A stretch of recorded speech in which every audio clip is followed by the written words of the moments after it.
ಮಹಾರಾಷ್ಟ್ರದಲ್ಲಿ ಖಾತೆ ಹಂಚಿಕೆ ಜಟಾಪಟಿ ಜೋರಿತ್ತು. ಈಗ ಫೈನಲ್ ಆಗಿದೆ. ಪ್ರಮುಖ ಖಾತೆ ಸಂಘರ್ಷ ಕೊನೆಗೂ ಅಂತ್ಯಗೊಂಡಿದೆ. ಗೃಹ ಖಾತೆಯನ್ನೇ ಉಳಿಸಿಕೊಂಡಿದ್ದಾರೆ ಸಿಎಂ ಫಡ್ನವೀಸ್. ಇನ್ನು ಡಿಸಿಎಂ ಶಿಂದೆಗೆ ನಗರಾಭಿವೃದ್ಧಿ ಖಾತೆ, ವಸತಿ ಖಾತೆ, ಅಜಿತ್ ಪವಾರ್ಗೆ ಹಣಕಾಸು ಮತ್ತು ಅಬಕಾರಿ ಖಾತೆ. ಪ್ರಮುಖ ಖಾತೆಗಳನ್ನು ಪ್ರಮುಖ ನಾಯಕರು ಹಂಚಿಕೊಂಡಿದ್ದಾರೆ. ಸೊ ಇಲ್ಲಿಗೆ ಈ ಒಂದು ಸಂಘರ್ಷ ಅಂತ್ಯವಾಗಿದೆ. ಬಹುತೇಕ ಕರ್ನಾಟಕದಲ್ಲಿ ನಡೆದಂಥ ಸನ್ನಿವೇಶಗಳೇ ಇಲ್ಲಿ ಮಹಾರಾಷ್ಟ್ರದಲ್ಲೂ ಕೂಡ ನಡೆದಿದ್ದು ನೀವು ಗಮನಿಸಿದ್ದೀರಿ. ಇಲ್ಲೂ ಕೂಡ ಯಾರಾಗ್ತಾರೆ ಸಿ ಎಂ ಅನ್ನುವಂಥ ಪರಿಸ್ಥಿತಿ ನಿರ್ಮಾಣ ಆಗಿತ್ತು. ಅಲ್ಲೂ ಕೂಡ ಅದೇ ಆಯಿತು.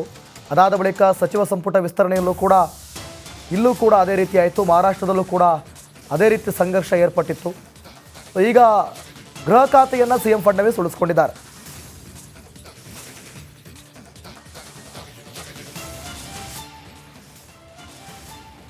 ಮಹಾರಾಷ್ಟ್ರದಲ್ಲಿ ಖಾತೆ ಹಂಚಿಕೆ ಜಟಾಪಟಿ ಜೋರಿತ್ತು. ಈಗ ಫೈನಲ್ ಆಗಿದೆ. ಪ್ರಮುಖ ಖಾತೆ ಸಂಘರ್ಷ ಕೊನೆಗೂ ಅಂತ್ಯಗೊಂಡಿದೆ.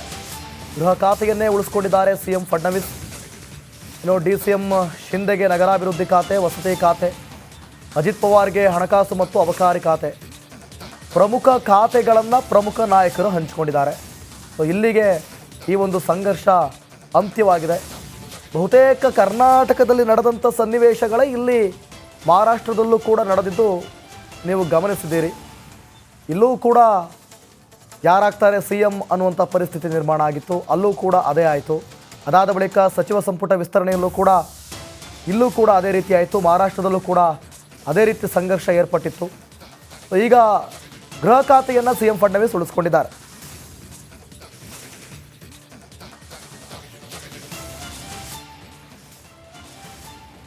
ಮಹಾರಾಷ್ಟ್ರದಲ್ಲಿ ಖಾತೆ ಹಂಚಿಕೆ ಜಟಾಪಟಿ ಜೋರಿತ್ತು. ಈಗ ಫೈನಲ್ ಆಗಿದೆ. ಪ್ರಮುಖ ಖಾತೆ ಸಂಘರ್ಷ ಕೊನೆಗೂ ಅಂತ್ಯಗೊಂಡಿದೆ. ಗೃಹ ಖಾತೆಯನ್ನೇ ಉಳಿಸಿಕೊಂಡಿದ್ದಾರೆ ಸಿಎಂ ಫಡ್ನವೀಸ್. ಇನ್ನು ಡಿಸಿಎಂ ಶಿಂದೆಗೆ ನಗರಾಭಿವೃದ್ಧಿ ಖಾತೆ, ವಸತಿ ಖಾತೆ, ಅಜಿತ್ ಪವಾರ್ಗೆ ಹಣಕಾಸು ಮತ್ತು ಅಬಕಾರಿ ಖಾತೆ. ಪ್ರಮುಖ ಖಾತೆಗಳನ್ನು ಪ್ರಮುಖ ನಾಯಕರು ಹಂಚಿಕೊಂಡಿದ್ದಾರೆ. ಸೊ ಇಲ್ಲಿಗೆ ಈ ಒಂದು ಸಂಘರ್ಷ ಅಂತ್ಯವಾಗಿದೆ. ಬಹುತೇಕ ಕರ್ನಾಟಕದಲ್ಲಿ ನಡೆದಂಥ ಸನ್ನಿವೇಶಗಳೇ ಇಲ್ಲಿ ಮಹಾರಾಷ್ಟ್ರದಲ್ಲೂ ಕೂಡ ನಡೆದಿದ್ದು ನೀವು ಗಮನಿಸಿದ್ದೀರಿ. ಇಲ್ಲೂ ಕೂಡ ಯಾರಾಗ್ತಾರೆ ಸಿ ಎಂ ಅನ್ನುವಂಥ ಪರಿಸ್ಥಿತಿ ನಿರ್ಮಾಣ ಆಗಿತ್ತು. ಅಲ್ಲೂ ಕೂಡ ಅದೇ ಆಯಿತು. ಅದಾದ ಬಳಿಕ ಸಚಿವ ಸಂಪುಟ ವಿಸ್ತರಣೆಯಲ್ಲೂ ಕೂಡ ಇಲ್ಲೂ ಕೂಡ ಅದೇ ರೀತಿ ಆಯಿತು. ಮಹಾರಾಷ್ಟ್ರದಲ್ಲೂ ಕೂಡ ಅದೇ ರೀತಿ ಸಂಘರ್ಷ ಏರ್ಪಟ್ಟಿತ್ತು. ಈಗ ಗೃಹ ಖಾತೆಯನ್ನು ಸಿ ಎಂ ಫಡ್ನವೀಸ್ ಉಳಿಸ್ಕೊಂಡಿದ್ದಾರೆ.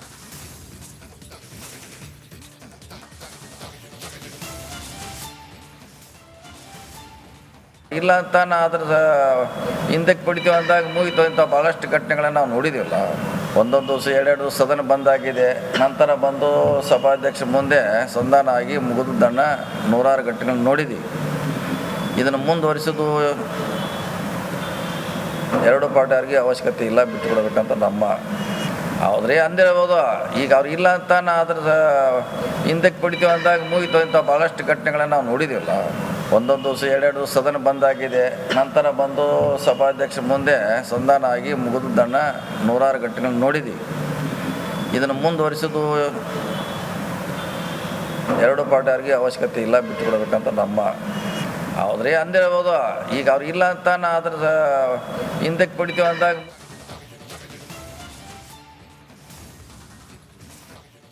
ಪತ್ನಿ ನೋಡಿದ್ರೆ ಆ ಥರ ಹೇಳಿಕೆ ಕೊಟ್ಟರು. ಈಗ ಮತ್ತೊಂದು ಸ್ಫೋಟಕ ಹೇಳಿಕೆ ಕೊಟ್ಟಿದ್ದಾರೆ. ಸಿ ಟಿ ರವಿ ಎನ್ಕೌಂಟರ್ಗೆ ನಡೆದಿತ್ತ ಸ್ಕೆಚ್ ಅನ್ನುವಂಥ ಪ್ರಶ್ನೆ. ಕೇಂದ್ರ ಸಚಿವ ಪ್ರಹ್ಲಾದ್ ಜೋಶಿ ಸ್ಫೋಟಕ ಹೇಳಿಕೆ ಕೊಟ್ಟಿದ್ದಾರೆ. ಮಾಧ್ಯಮದವರು ಇಲ್ದಿದ್ರೆ ಸಿ ಟಿ ರವಿ ಎನ್ಕೌಂಟರ್ ಮಾಡ್ತಿದ್ರ? ಸಿ ಟಿ ರವಿನ ಮಾಧ್ಯಮದವರು ಇದ್ದಿದ್ದಕ್ಕೆ ಬಚಾವಾಗಿದ್ದ? ಹಾಗಾದ್ರೆ ಫೇಕ್ ಎನ್ಕೌಂಟರ್ಗೆ ಪೊಲೀಸ್ ಪ್ಲಾನ್ ಮಾಡಿದ್ರು. ಸಿ ಟಿ ರವಿ ಅವರನ್ನ ಮುಗಿಸುವ ಯೋಜನೆ ಇತ್ತು ಅಂತ ನನಗನ್ಸುತ್ತೆ. ಆದರೆ ಪೊಲೀಸ್ನವರಿಗೆ ಸರಿಯಾದ ಅವಕಾಶ ಸಿಕ್ಕಿಲ್ಲ ಅಂತೇಳಿ ಪೊಲೀಸರ ವಿರುದ್ಧವೇ ಸಚಿವ ಜೋಶಿ ಗಂಭೀರ ಆರೋಪ ಮಾಡಿದ್ದಾರೆ. ಅವಕಾಶ ಸಿಕ್ಕರೆ ಸಿ ಟಿ ರವಿ ಅವ್ರನ್ನ ಮುಗಿಸ್ಬೇಕು ಅಂತ ಇತ್ತು ಕಾಣ್ತದೆ ಅವ್ರಿಗೆ. ಆದರೆ ಸರಿಯಾದ ಅವಕಾಶ ಸಿಕ್ಕಿಲ್ಲ. ಮತ್ತು ನಮ್ಮ ಇನ್ನೊಬ್ಬರು MLC ಕೇಶವ ಪ್ರಸಾದ್ ಅವರು ಸತತವಾಗಿ ಹಿಂದಿದ್ದರು. ಮತ್ತು ಕೆಲವು ಮಾಧ್ಯಮದವರು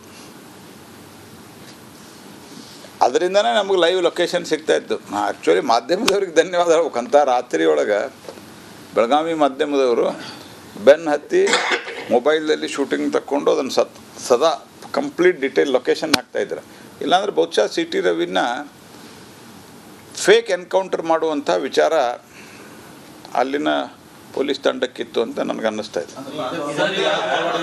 ರಾಜಕೀಯ ಕೈವಾಡ ಇದ್ದೇ ಅದ ಅದ್ರವು ಯಾರಂತನೂ ತನಿಖೆಯಿಂದ ಹೊರಗೆ ಬರ್ತದೆ. ನಾವು ತನಿಖೆ ಕೋರ್ಟಿಗೆ ಹೋಗ್ತೀವಿ.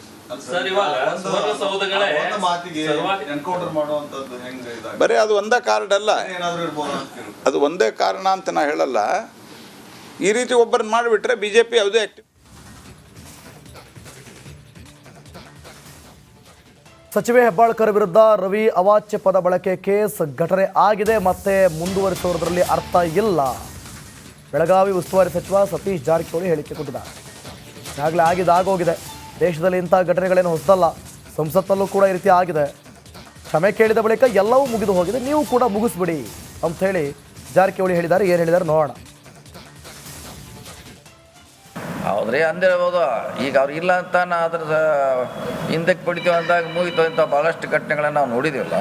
ಒಂದೊಂದು ದಿವಸ ಎರಡೆರಡು ಸದನ ಬಂದಾಗಿದೆ, ನಂತರ ಬಂದು ಸಭಾಧ್ಯಕ್ಷ ಮುಂದೆ ಸಂಧಾನ ಆಗಿ ಮುಗಿದದ್ದನ್ನು ನೂರಾರು ಘಟನೆಗಳನ್ನ ನೋಡಿದ್ದೀವಿ. ಇದನ್ನು ಮುಂದುವರಿಸೋದು ಎರಡು ಪಾರ್ಟಿಯವ್ರಿಗೆ ಅವಶ್ಯಕತೆ ಇಲ್ಲ, ಬಿಟ್ಟುಕೊಡ್ಬೇಕಂತ ನಮ್ಮ. ಹೌದ್ರಿ ಅಂದಿರ್ಬೋದು. ಈಗ ಅವ್ರು ಇಲ್ಲ ಅಂತ ಅದ್ರ ಹಿಂದಕ್ಕೆ ಪಡಿತೀವಿ. ಒಂದೊಂದು ದಿವಸ ಎರಡೆರಡು ಸದನ ಬಂದಾಗಿದೆ, ನಂತರ ಬಂದು ಸಭಾಧ್ಯಕ್ಷ ಮುಂದೆ ಸಂಧಾನ ಆಗಿ ಮುಗಿದದ್ದನ್ನು ನೂರಾರು ಘಟನೆಗಳನ್ನ ನೋಡಿದ್ದೀವಿ. ಇದನ್ನು ಮುಂದುವರಿಸೋದು ಎರಡು ಪಾರ್ಟಿಯವ್ರಿಗೆ ಅವಶ್ಯಕತೆ ಇಲ್ಲ, ಬಿಟ್ಟುಕೊಡ್ಬೇಕಂತ ನಮ್ಮ. ಹೌದ್ರಿ ಅಂದಿರ್ಬೋದು. ಈಗ ಅವ್ರು ಇಲ್ಲ ಅಂತ ಅದ್ರ ಹಿಂದಕ್ಕೆ ಪಡಿತೀವಿ ಅಂದಾಗ ಮುಗಿತು ಇಂಥ ಭಾಳಷ್ಟು ಘಟನೆಗಳನ್ನ ನಾವು ನೋಡಿದ್ದೀವಲ್ಲ. ಒಂದೊಂದು ದಿವಸ ಎರಡೆರಡು ಸದನ ಬಂದಾಗಿದೆ, ನಂತರ ಬಂದು ಸಭಾಧ್ಯಕ್ಷ ಮುಂದೆ ಸಂಧಾನ ಆಗಿ ಮುಗಿದದ್ದನ್ನು ನೂರಾರು ಘಟನೆಗಳನ್ನ ನೋಡಿದ್ದೀವಿ. ಇದನ್ನು ಮುಂದುವರಿಸೋದು ಎರಡು ಪಾರ್ಟಿಯವ್ರಿಗೆ ಅವಶ್ಯಕತೆ ಇಲ್ಲ, ಬಿಟ್ಟುಕೊಡ್ಬೇಕಂತ ನಮ್ಮ. ಹೌದ್ರಿ ಅಂದಿರ್ಬೋದು. ಈಗ ಅವ್ರು ಇಲ್ಲ ಅಂತ ಅದ್ರ ಹಿಂದಕ್ಕೆ ಪಡಿತೀವಿ ಅಂದಾಗ ಮುಗಿತು ಇಂಥ ಭಾಳಷ್ಟು ಘಟನೆಗಳನ್ನ ನಾವು ನೋಡಿದ್ದೀವಲ್ಲ. ಒಂದೊಂದು ದಿವಸ ಎರಡೆರಡು ಸದನ ಬಂದಾಗಿದೆ, ನಂತರ ಬಂದು ಸಭಾಧ್ಯಕ್ಷ ಮುಂದೆ ಸಂಧಾನ ಆಗಿ ಮುಗಿದದ್ದನ್ನು ನೂರಾರು ಘಟನೆಗಳನ್ನ ನೋಡಿದ್ದೀವಿ. ಇದನ್ನು ಮುಂದುವರಿಸೋದು ಎರಡು ಪಾರ್ಟಿಯವ್ರಿಗೆ ಅವಶ್ಯಕತೆ ಇಲ್ಲ, ಬಿಟ್ಟುಕೊಡ್ಬೇಕಂತ ನಮ್ಮ. ಹೌದ್ರಿ ಅಂದಿರ್ಬೋದು. ಈಗ ಅವ್ರು ಇಲ್ಲ ಅಂತ ಅದ್ರ ಹಿಂದಕ್ಕೆ ಪಡಿತೀವಿ ಅಂದಾಗ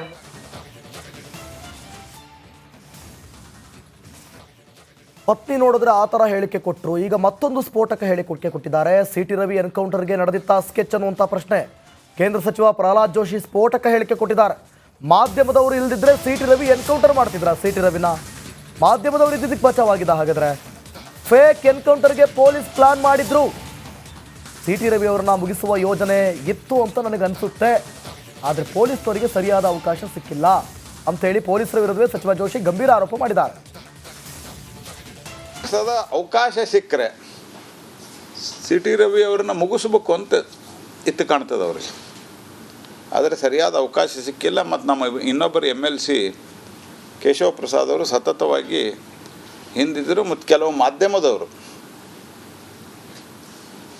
ಅದರಿಂದನೇ ನಮಗೆ ಲೈವ್ ಲೊಕೇಶನ್ ಸಿಗ್ತಾಯಿತ್ತು. ಆ್ಯಕ್ಚುಲಿ ಮಾಧ್ಯಮದವ್ರಿಗೆ ಧನ್ಯವಾದ ಹೇಳ್ಬೇಕಂತ. ರಾತ್ರಿ ಒಳಗೆ ಬೆಳಗಾವಿ ಮಾಧ್ಯಮದವರು ಬೆನ್ನು ಹತ್ತಿ ಮೊಬೈಲ್ದಲ್ಲಿ ಶೂಟಿಂಗ್ ತಕ್ಕೊಂಡು ಅದನ್ನು ಸದಾ ಕಂಪ್ಲೀಟ್ ಡಿಟೇಲ್ ಲೊಕೇಶನ್ ಹಾಕ್ತಾಯಿದ್ರು. ಇಲ್ಲಾಂದರೆ ಬಹುಶಃ CT ರವಿನ ಫೇಕ್ ಎನ್ಕೌಂಟರ್ ಮಾಡುವಂಥ ವಿಚಾರ ಅಲ್ಲಿನ ಪೊಲೀಸ್ ತಂಡಕ್ಕಿತ್ತು ಅಂತ ನನಗೆ ಅನ್ನಿಸ್ತಾ ಇದೆ. ರಾಜಕೀಯ ಕೈವಾಡ ಇದ್ದೇ ಅದ ಅದ್ರವು ಯಾರಂತನೂ ತನಿಖೆಯಿಂದ ಹೊರಗೆ ಬರ್ತದೆ. ನಾವು ತನಿಖೆ ಕೋರ್ಟಿಗೆ ಹೋಗ್ತೀವಿ.